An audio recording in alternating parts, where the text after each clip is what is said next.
Привет, друзья, с вами Аня Аксенова. Сейчас я вам дам технику на прокачку своего либидо, но она такая, в общем, традиционная. Это то, что, в общем, обычно сексологи дают.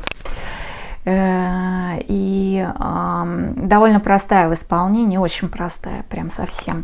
Ну, надеюсь, что большинство из вас знает, что термин либидо, его отец этого термина Зигмунд Фрейд. И он понимал под термином либидо в целом такое влечение к жизни. Да? А потом уже как-то оно более узко локализовалось, и мы стали понимать его как влечение к лицам противоположного или своего пола, ну, то есть сексуальное влечение. Да? Но все-таки в общем и целом, и если мы говорим о возрождении сексуальности, о свободе своей сексуальности, то мы будем говорить о свободе чувствования мира и жажды жить. Поэтому скорее либидо — это по большей части жажда жить.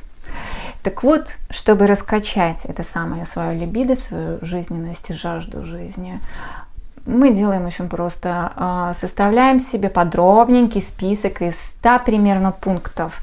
Первая часть этого списка будет посвящена неким таким целям, которые долго осуществимы, но наверняка гарантированно принесут вам удовольствие. Например, это путешествие в какую-нибудь прекрасную страну.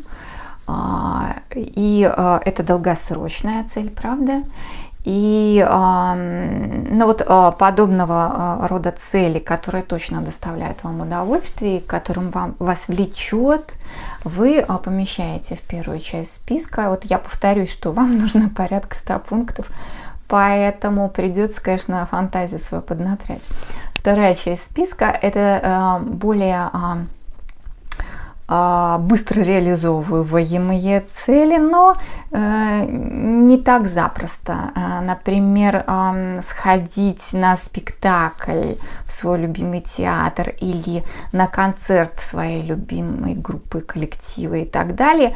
Это как бы достаточно просто, но все-таки это не запросто, правда? Но нет такого, чтобы вот прямо здесь сейчас я это могла устроить себе. Но это точно принесет мне удовольствие. Для этого нужно покупать билеты, для этого нужно ждать, когда будет очередной концерт и так далее.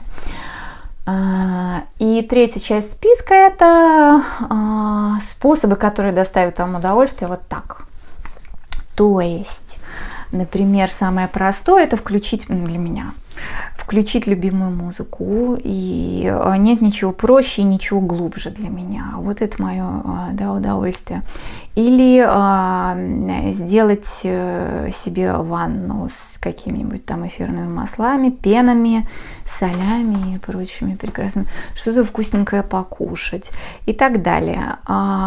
Почитать что-нибудь особенное, то, что вы любите. Стихи, прозу, не в интернет, нет, читайте книги. Книги дают особенное удовольствие. Слушайте, вообще я хотела об этом поговорить в другой раз, но я чуть-чуть обмолвлюсь. Дело в том, что когда мы погружаемся в книгу и например, в стихи, которые мы любим, в прозу, которую мы любим, мы входим в такой вот природный транс своеобразный. Есть такой термин – природный транс. И в этот момент в нашей психике происходят очень важные вещи, которые невозможны как бы в обыденной ситуации, в будничной. То есть обычно, если говорить так просто, то в вас дозагружается та информация, которая не может попасть к вам и не может осознаться прям так средь бела дня. То есть для этого нужно что-то особенное, некое особое состояние. Поэтому это вот природный транс. И один из видов этого транса приходит при чтении любимой литературы. Поэтому любимая литература — это да. А эти посты из Инстаграма — это нет. Точно нет. Хотя тоже бывают исключения. Правда?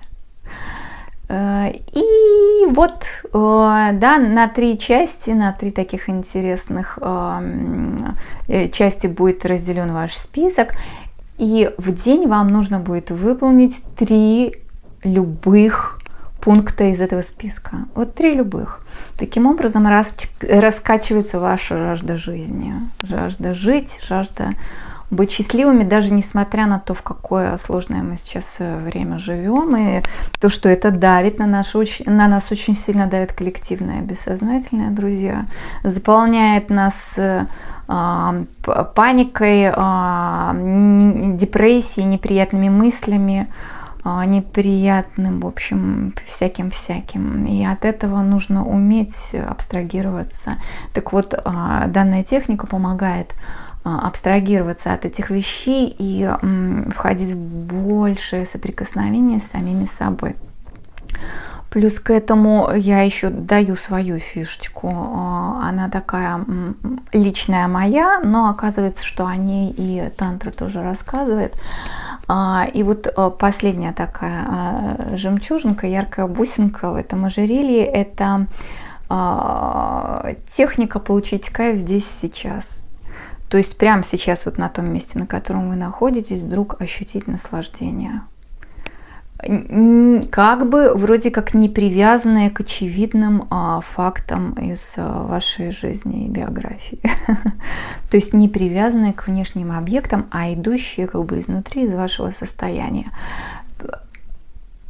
Потому что вокруг все окей. Это классный мир, здесь все красиво, здесь все гармонично и хорошо, здесь спокойно. Вы сидите или лежите сейчас на стуле, на кресле, на диване, сидите в метро, слушаете меня в наушниках, тоже подойдет. И вы можете испытать наслаждение от этого мгновения. И, ну, на самом деле, умение испытывать это самое наслаждение от любого мгновения, это, ну, такой навык, скажем, непростой, и он тренируется, и, скорее всего, у большинства из вас сейчас не получится, но стремиться к этому стоит, потому что это ключ, в общем, от вашей жизни, от наслаждения жизнью.